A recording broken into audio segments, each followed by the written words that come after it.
Please be seated. The next case on the docket is Schutz versus State of Florida.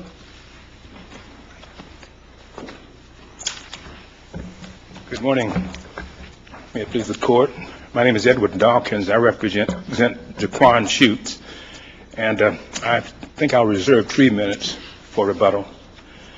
Mr. Dawkins, I'd like to ask you about the issue regarding the presence of a courtroom full of police officers on the final day of the trial. Can you give us as concisely and as completely as possible the factual scenario regarding that? It was the last day of trial. The first 3 days of trial, first we picked the jury and then we had 3 days of trial. We were in a smaller courtroom with some 25 to 30 people, and we sat there, we tried the case there. It was the last day of trial that for some reason unknown to us, we were moved to a larger courtroom that seated more than 100. And did you try the case? I tried the case. Okay, that's what I thought. That included more than 100 policemen. This was in Jacksonville? This was in Jacksonville. What number was the original courtroom? Do you remember? Courtroom number 3 or 2. The record said 2. One of the ones on the front 2. of the building? Well, there was number 2. You come down the hall and all the way down near the end of the hall, about 2 courtrooms down. And where did they move it to the last day? They moved it to courtroom 5, I believe it was. And Had there been any discussion with the judge about moving that? no, there was no discussion. All of a sudden, we were told that we went to the court. I went to the courtroom. I took my exhibits and what have you in preparation, and we were told we were moved to the larger courtroom. Do you know how the judge knew that a larger courtroom was going to be needed to accommodate the additional people who were going to attend? This was Judge Merritt? This was Judge Merritt. I wasn't privy to that and didn't get to discuss it at all with the judge prior to. So there was no conversation, there was no discussion, you were just told, move to courtroom 5? We were told we were moved to courtroom 5. Okay, tell us what happened when you got to the courtroom. Got to courtroom 5, we completed our case and we were into closing arguments. That's what the day was, that Friday. The prosecutor did its first closing argument. And then I did my closing argument. I didn't realize at the time that the courtroom was filling up with officers, and this was on the side closest to the jury. So they were coming in, the jury was already present for the officers came in? The jury was present. When I started argument, I didn't see all those officers out there. When I finished my argument and when I was sitting at the table, the prosecutor was in its final closing. That's when I realized what was going on. I didn't get a clear picture of what happened until I talked to some of the people who were from the family or some of the other interested persons, and they submitted affidavits for the court. Now, they came in and sat in front of the bar? What happened was the uniformed officer sat on the right side of the courtroom, and then there's an apron in the court where the lawyers usually sit. It appears that during my closing argument, it started filling up with officers wearing, the court described it as tactical gear. But what I saw was officers with the same blue T-shirts with police, Jacksonville Sheriff's Office. Which was the issue in the case? Narcotics. They were wearing the same outfits that the officers who were involved in the trial were wearing. And why did the court find it necessary to comment on all of this? In the motion for new trial, that's when the court commented. So he didn't say anything while all this was going on? No, he didn't say anything. I wasn't paying as much attention to what was going on out there as some of the people who were sitting out there were. They were sitting out there, and it's my opinion, it's expressed in my brief, and we're not abandoning any of the arguments, that it was because of this act, probably more than anything else, along with the accumulation of evidence, illegal evidence. And I looked at it and tried to understand why there were no immediate contemporary objections. I had to go back to the motion in limine hearing. At that motion in limine hearing, we dealt with each of the issues. The motion in limine that we filed was filed so that we would know what would come in to the evidence, what would come in before the court. The court first ruled that the total contents of the house was out. Then the court said that because it was irrelevant, and then the court sort of started letting in other evidence, narcotics, the prosecutor indicated, well, I'll have to tread lightly with the testimony of Officer Huey. He was anticipated to testify about the drug transaction and everything else that eventually came in. I objected, and the court's comment after my objection was a thing that I think also influenced the jury. The court did this 2 times. The court did this during the testimony of Officer Huey. When they finally got to the point, they said he was arrested. They're not talking about my client. They're talking about the other, Alonzo Wilson. He was arrested. I objected. Mr. Dobbins, he's talking about Alonzo Wilson. Does that meet your objection? I said, it meets my objection, but we're talking about other evidence. We're talking about all those things that we argued in the motion for new trial, to tailor this so that when it comes before the jury, they won't be tainted by this, what I call highly prejudicial evidence. The court overruled my objection and went on and told the jury they're talking about Alonzo Wilson. The court did the exact same thing in the prosecutor's closing argument when the prosecutor first mentioned Alonzo Avery Highsmith talked to the drug dealer, which was contrary to the evidence. Avery Highsmith was the yard man that came by to warn my client and the owner and the occupant of the house. He came by to warn my client that there were some guys going around the neighborhood in a black 626 Mazda jumping out, robbing people. But the prosecutor made it seem like Avery Highsmith talked to, he said, the drug dealer. And by this time, the prosecutor changed his stance totally from talking about self-defense, whether my client acted, to shoot the officer according to the charges that were made. And he focused on the drug dealer. I objected, and the court came in and did the same exact thing. Mr. Dawkins, he's talking about Avery Highsmith. And then the court turned to the jury, and the jury will go on their own recognition. We're talking about Avery Highsmith. Well, that was the problem. And it was punctuated by the prosecutor's misstatement about the drug dealer, and then the court's compounding of that prejudice by talking about Avery Highsmith. My client was on trial. My client started out a good day, went over to his cousin's house to watch a 61-inch plasma TV. No evidence came into the case connecting him with Alonzo Wilson and his drug transactions. If Alonzo Wilson was there, he would have defended against what that CI said. But the court initially had ruled that he could talk about those things over my objection. And it's because of that, I believe, that the case turned the way it turned. Let me go back to your Sixth Amendment argument and ask another question about it. Since you didn't object, how have you preserved the issue of the denial of your client's Sixth Amendment right to a fair trial? I believe the objection, and honestly, when I looked at that, I tried to understand what was going on. We had just come off a pretty heated argument on the motion for new trial, the attempt to exclude all that evidence.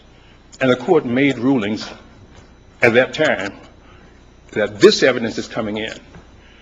This evidence is okay. The court first made a clear ruling the evidence of the house is not coming in, but then evidence about the narcotics transaction was coming in, evidence about what was on him was when he was arrested, the 2 ounces of drug that was on Alonzo Wilson was coming in. It was at the point where the accumulation became more than what the prosecutor indicated he would do. The prosecutor indicated he would tread lightly with a testimony of Officer Huey. It was at that point that I objected that we're not talking about. And what about the objection with respect to the 70 to 100 officers who were present? That you didn't object raises a concern for me. I didn't object because I didn't realize it happened. We sat down, and it was only after the jury was out, they came back. It was only after that people started coming to me, did you see all those officers? Okay, I glimpsed them, but it was at the end. Mm-hmm. Contemporaneous objection, it was, I guess, past recess. And I cited at least one case that says that objections don't have to be contemporaneous. But I didn't object, but I did supply the court the opportunity to consider when we sat down to the motion for new trial and for judgment of acquittal. I indicated to the court that the court should weigh the evidence. And the court said, no, I'm not going to weigh it. It was submitted to the jury. I'll have nothing to do with it, in so many words. I indicated to the court that these are the charts that we use to talk about the evidence during the trial. You can weigh the evidence, and the court just wouldn't do it. It was. But did you say, was your statement to the court that you could weigh the sufficiency of the evidence and then said you can weigh the credibility? Yes. Well, or the weight my of the argument had to do with sufficiency and weight. Sufficiency because nothing came into the trial connecting my client to the drug dealer. Nothing. The only sufficiency. And I ask that because you say, as part of your argument, you say the judge applied the wrong standard, that the judge said, made a statement that there's sufficient evidence. It seems that when I read the record, your statement was both of those. It was both. I wanted the court to weigh the evidence because the court had determined there was sufficient evidence. Okay. And the court refused to weigh the evidence. If the court had weighed the evidence. Can we apply the harmless error doctrine to that, though? The reason I'm asking that, I understand that your finder of fact could have found your client didn't know that these were officers and that he was scared, and but we had several officers testify that they were wearing Jacksonville Sheriff's Office, narcotics squad, whatever. They were wearing stuff that identified them as police officers. At least one officer stated that prior to your client's shooting, that he yelled out that he was a police officer. So my question is, how do you find that something that's against the weight of the evidence when you have all that evidence introduced?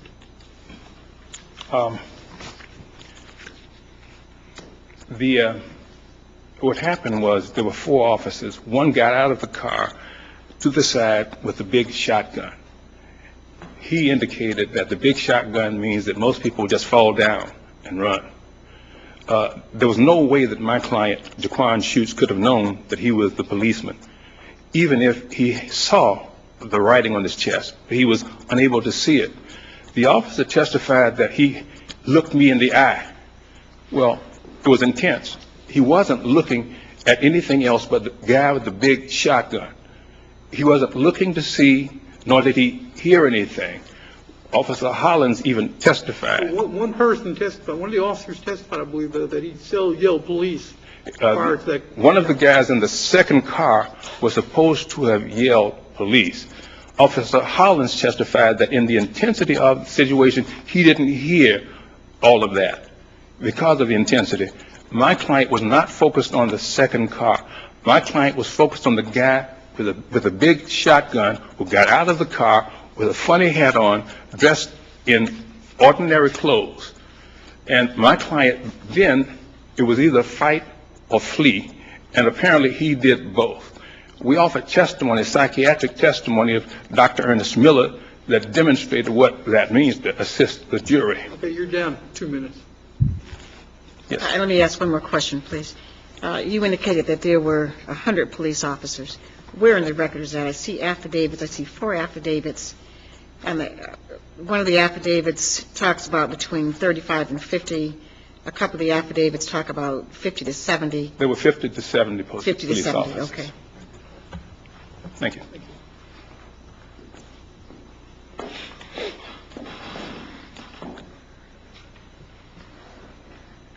May it please the Court, Jennifer Moore on behalf of the State. First of all, looking at the first issue discussed on oral argument, the number of officers in the courtroom, the trial court made a specific finding that there were about the same number of people for each side in the courtroom and that all of the people in the courtroom were well behaved. Were all of the people inside the bar? Excuse me? Were the people who were there on the defendant's side inside the bar in the courtroom? I was not in party to the trial court itself. The court did discuss in the motion for new trial some of the setup of the courtroom and some of the different... Any explanation for why they moved to a significantly bigger courtroom?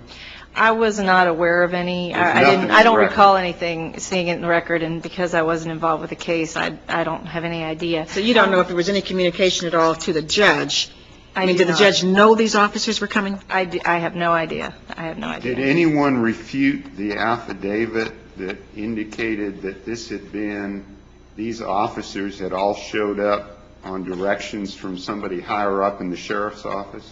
There was not any evidence one way or the other on that. But there was an affidavit that said that, wasn't there? There was an I don't believe the this is one of them. affidavit talked about them coming in and talked about them being disruptive, but the trial court made a specific finding that people were not disruptive, and opponent's admission that he didn't notice they were there, I think, is another sign that the people coming in were not disruptive. Well, 'cause he except didn't you're in notice the middle them. of making a closing argument in a very highly charged criminal case. Right.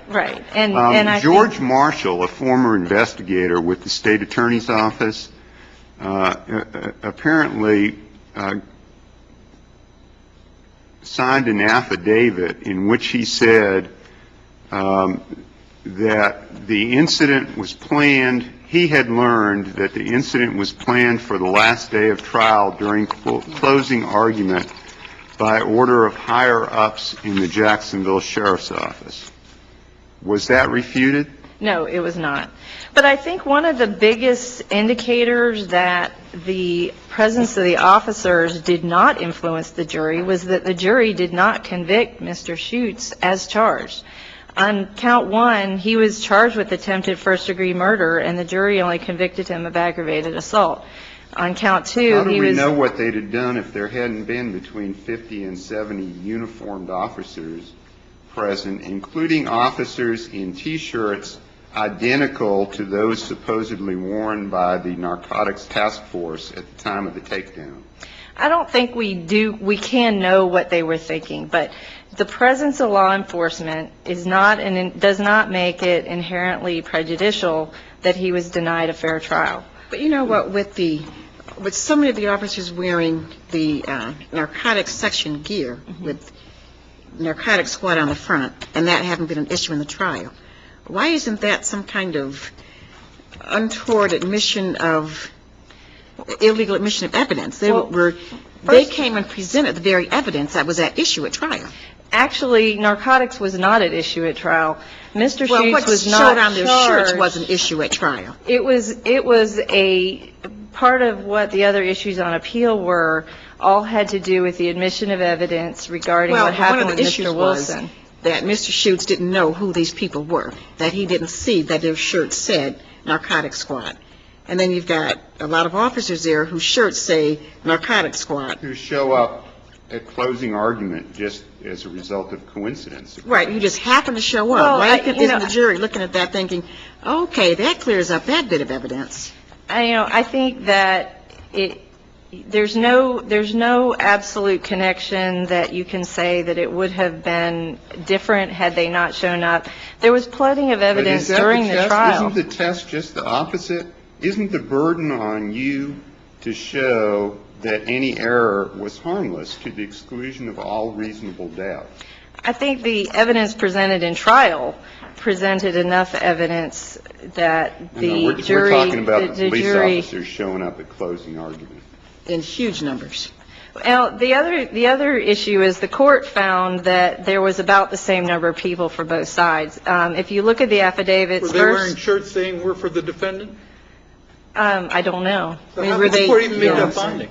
Well, I think he said half were in uniform and half were not, or half were But showing he didn't know who signs, or those other half they people were were, not. did he? But if the There people were were several plainclothes plainclothes, officers there too, weren't there? there may have been, but According the to jury wouldn't have known whether they were for the defendant or for the state either. Exactly, Thank you. and that's exactly the So, court. but they don't. The fact that there was plainclothesmen there would not have influenced the jury because they wouldn't have known that they I'm were less officers. concerned about the plainclothesmen as I am about the uniformed police officers and the ones who had the narcotics squad T-shirts on. Right. I mean, the situation in this case is very different than the Woods case. In the Woods case, the trial court made a finding or had to admonish the crowd to remain quiet and not make responses. And there was an objection made, and Ms. so Moore, the Could you back up, defense... because you got Sure. right to what I was going to ask. You said there was an objection made in that other case. Now, initially, I was concerned that there had not been a contemporaneous objection made here.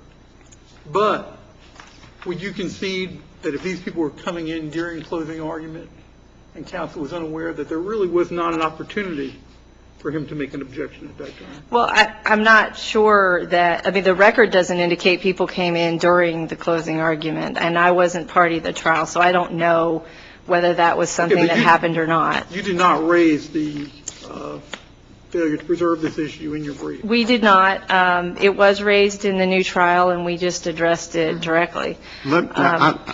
I want to go back and ask you yet another question about this, because it all concerns me.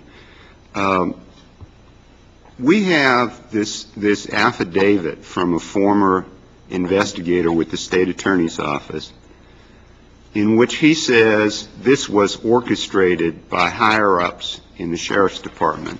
And as far as I've been able to tell from the record, nobody refuted that. The judge apparently didn't address that. If that's true, that suggests a concerted effort by the state to deprive this man's client of a fair trial. Does it not? It could be interpreted that way. Because I wasn't part of the trial court situation, I don't know what happened. How else would you interpret it? Well, it's an affidavit. The judge looked at it when determining how much weight to give. If it's true. If it is true, it could cause concern about the way things are being run over there. Shouldn't the trial court at least have held an evidentiary hearing to find out whether it was true? It probably would have been a good idea. But, as not being part of the trial court situation, I don't know what was going through the court's mind, and I think he was basing his decision on what he saw in the courtroom and how he interpreted how it looked to the jurors. And it's supposed to be a standard of whether or not what the jury saw could be prejudicial. And the judge made the discretionary finding that what the judge saw was not prejudicial. And of course, it's an abuse of discretion standard. I know he's entitled to deference because he's there. But if that finding seems to us to be complete nonsense, we don't have to accept it, do we? That's correct. That's correct. But he is entitled to deference on the findings he made, which were in direct opposition to the affidavit. And I think some of the affidavits, may have not looked particularly credible, since they stated that the prosecutor was arguing that the appellant was a drug dealer, and it was very clear all the way through the trial, both by the prosecutor and the judge, that there was no charges against Mr. Schutz as a drug dealer. He was not being pulled into the drug deal information at all during the course of the trial. And yet we did everything we could to paint him as connected with a drug deal. I don't believe that's true, Your Honor. What the court did is they allowed information about Mr. Wilson's drug dealing in only to tell the complete story, in order to explain why law enforcement stopped Mr. Schutz in the first place. All law enforcement wanted to do was get him out of Mr. Wilson's house so that they could execute a warrant without danger, because Mr. Wilson had told them that there was artillery in his house, and they did not want him with guns in the house when they went to execute the search warrant. If the state had presented a case... Even though at that point they had nothing whatsoever to suggest that he was guilty of anything. That's correct. All they wanted to do was get him out of the way. And Mr. Wilson called him out of the house on the request of law enforcement just to get him out of the way. And the information about Mr. Wilson and the drugs had to be presented in order to explain why law enforcement were getting him out of the house. Why didn't they just let him keep on going? Why did they feel it was necessary to take him down if all they wanted to do was get him out of the way? All they needed to do was they wanted to detain him while they did the search. Mr. Wilson told him he had that already left the curtilage of the home.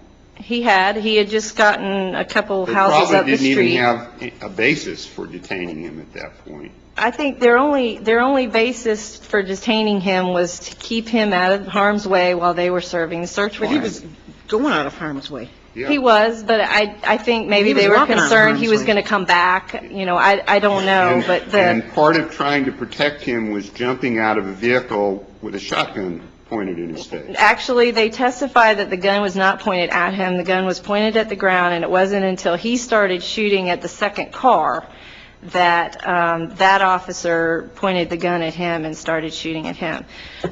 It was Detective Hart that hollered police before any shooting occurred, and So their purpose really was more than just getting him out of the house so they could execute the warrant.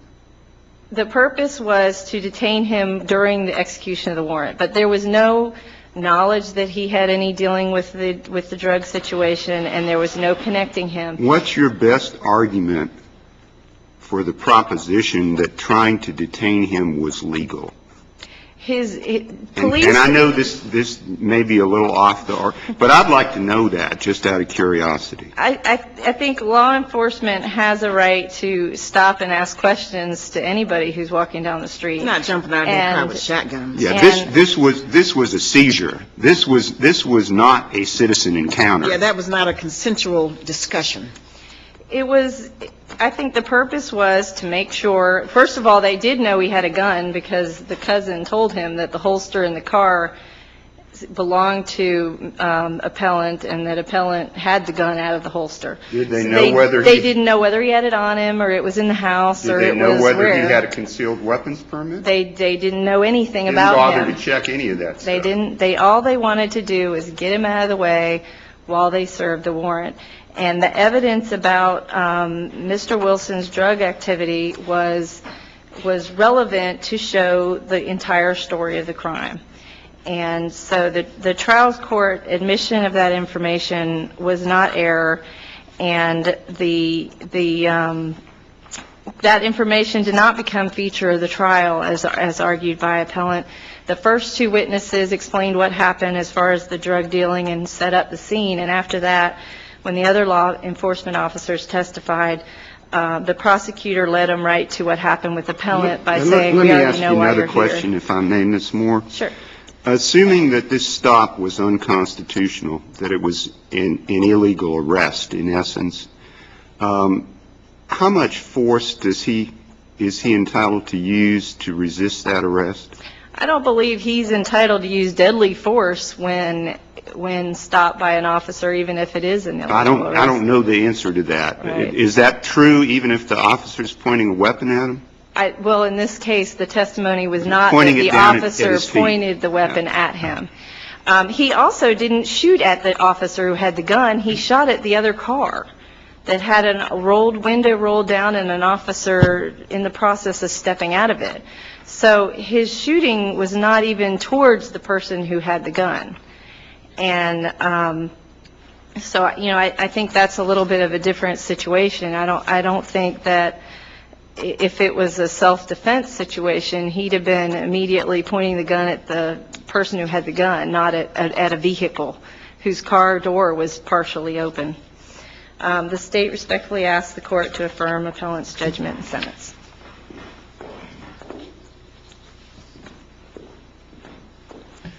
If the court please, fundamental error is what we're talking about. We're talking about drug evidence that went to destroy the foundation of the case, drug evidence that went to destroy the merit of my client's self-defense claim. And but for that evidence and but for the officer's conduct, the jury would have reached a different verdict. There's no question in my mind. Woods v. Duggar and the Pozo v. State case, I think, pretty much say that if there's an impermissible factor, and that impermissible factor is those uniformed officers, those plainclothes officers with the message-sending shirts, and if it's an unacceptable risk, if there's a probability that it will change the outcome of the case. In this case, it did. The Pozo case goes a little further and says that once we've done that, there's a presumption, rebuttable presumption, that the state has not met. The state has not rebutted the presumption that the officers who were there by order of higher-ups. They have not rebutted the presumption that all the affidavit said was true. Mr. Dawkins, I'd like to ask you maybe not one last question, but did you ever make the argument that the stop of your client was an unconstitutional seizure? I did not make the And argument. therefore, everything after that was fruit of the poisonous tree? I did not make the argument. It should have been an argument that was made. I did argue the point that it was. And I did argue the point that they had many other remedies. There was another guy at the scene, Daughtery, who was sitting on the other side of the street. The state called him as a witness. He testified just like Mr. Schutz. He thought they were about to rob him. The gun was not pointed down. The officer Sir, your time is run. Thank you. Thank you, Your Honor.